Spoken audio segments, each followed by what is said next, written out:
All right, so this video is going to cover tables 1.7 to 1.11 from Grammar and Context 2. I don't have my book with me, so I don't know the exact page numbers, but I do encourage you to get your book open and you can follow along with what we're talking about. So we talked before about the uses of the verb to be in the present tense, and we said that there was three uses of them. The first one and the biggest of them would be in terms of description. The other one would be classification or definition, and then the last one is location or origin. So what we're going to talk about now is still we're talking about the present tense, but we're talking about it with all the other verbs besides the verb to be, what their use is. Sorry. So the first one here is with general truths or customs. So we have two examples. Dogs give people love, and many pet owners sleep with their dogs or cats. So in the first example, dogs give people love. This is a general truth. It may not be that every single dog gives people love, right? There may be some of them that like to bite people. But generally, it's true for most people. In the second one, I know there's a spelling mistake there, but it should be many pet owners sleep with their dogs or cats. This is a custom, maybe not in every single country in the world, but certainly in the United States, there are many people who do sleep with their dogs or cats. So our second use is with habits or repeated actions. By a habit, it means something that you generally do, or something that you do every day or every week, but it's something that you consistently do over and over again. So he walks his dogs 3 times a day. So this is not just on one day, not just today, not just tomorrow, but pretty much every day. This is a habit for this man.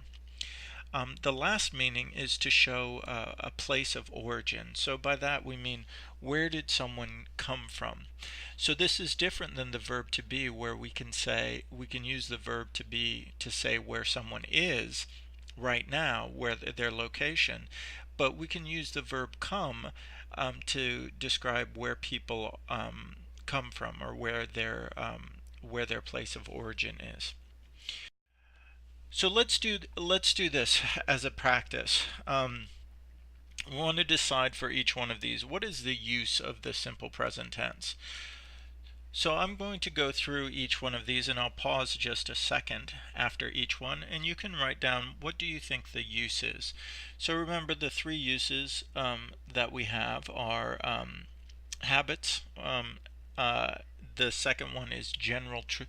Sorry, let me go back. The first one is general truths or customs. The second one is habits or repeated actions. And the last one is place of origin. So this first one is doctors make a lot of money. Being a student requires a lot of work. I run every day. David always comes to class late. And Tina comes from China.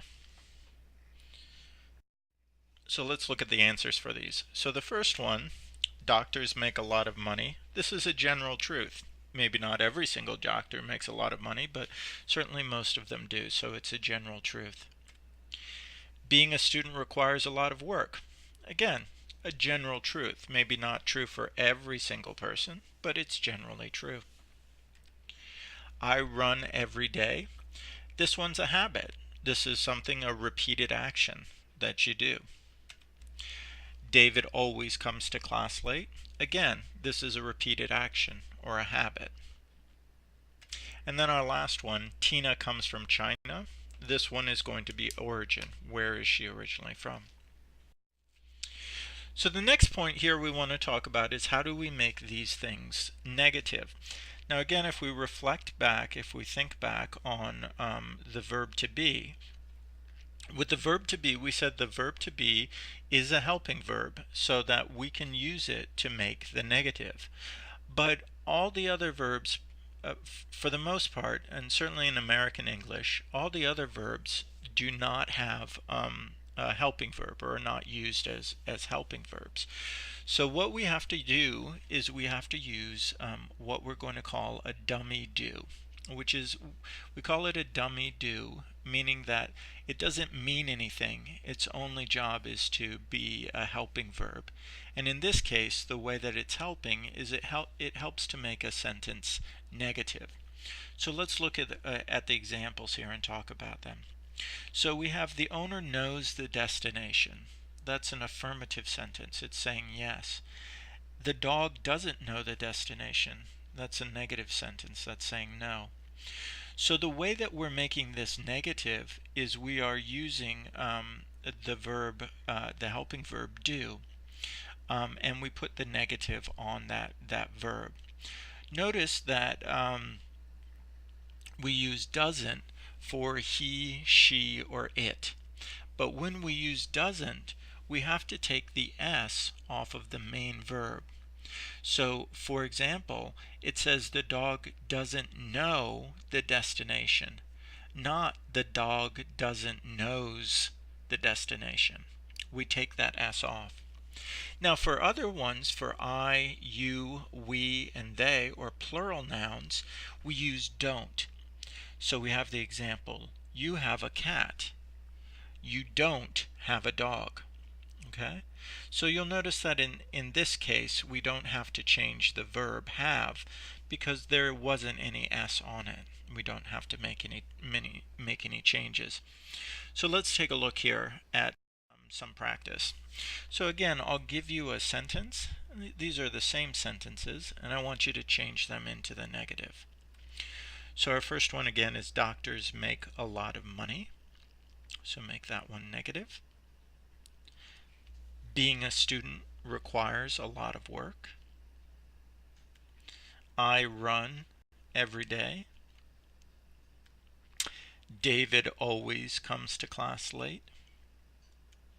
And Tina comes from China. So our first one, we would change to doctors don't make a lot of money. And we use don't because doctors is plural. Being a student doesn't require a lot of work. Now this one we use doesn't because it's singular. Being, the ing form or the gerund form, is singular. But we'll notice here that we take the S off of the word require and we put it onto the doesn't. We never have, in these cases, we never have two S's, right? You don't want to have two S's. So I don't run every day. David doesn't always come to class late. Okay? And Tina doesn't come from China. So again, in both of those, we take the S off of the verb in both of these cases, come, and put it onto doesn't. All right, so here's that same kind of table that we've been looking at before about the structure of questions. It's always going to be question word first, helping verb, subject. We can have a negative in there, the base form of the verb, and then the complement. So it's always going to be the same. Remember, the things in red are the things that you have to have. So again, just like with the negative with these verbs, these regular verbs, they don't have a helping verb, so we have to use the helping verb do. So in the first case, the main verb that we have is need, but need can't be a helping verb, so we have to use the helping verb do. So it becomes do rescue dogs need training. And it's do because rescue dogs is plural. If we look at the second one, it's doesn't he like cats? Okay, and in this case we have doesn't. I've made it into a negative contraction, because he is the subject, and when we have he, she, it, or a singular noun, we have to use does or doesn't. Look at the next one. What time does the program begin?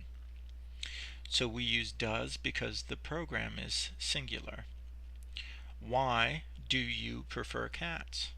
We're using do because you right, is not a singular.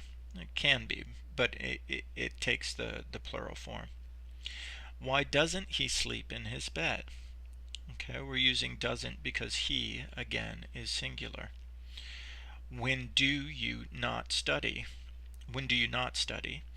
That one's going to sound a little bit weird to you, and we can talk about that one more in class. But the important thing here is that we're using do because you is not considered to be a singular. What does she talk about? And about what does she talk? So you'll notice we have two questions here that mean the same thing. But the first one, what does she talk about, is informal, meaning this is how we would say this in day-to-day conversation. The formal way, and you really only see this formal way in very, very formal writing, is to put what we call a preposition in front of the question word. So instead of what does she talk about, it becomes about what does she talk. You'll notice that the helping verb stays in the same place, and the subject stays in the same place, and the base form of the verb stays in the same place. The only thing that is moving in this case is the complement, moving over to the question word phrase. Okay, and the last one is what time does the program begin? And that's there twice. I don't know why. It's up at the top. Let's take a look at some practice here. We want to change these sentences into questions. So take a second to pause this after you read each one of these, and you want to change them into the kind of question that we have listed there. So doctors make a lot of money. So I want you to make a yes/no question, meaning the answer to the question is going to be yes or no. Being a student requires a lot of work.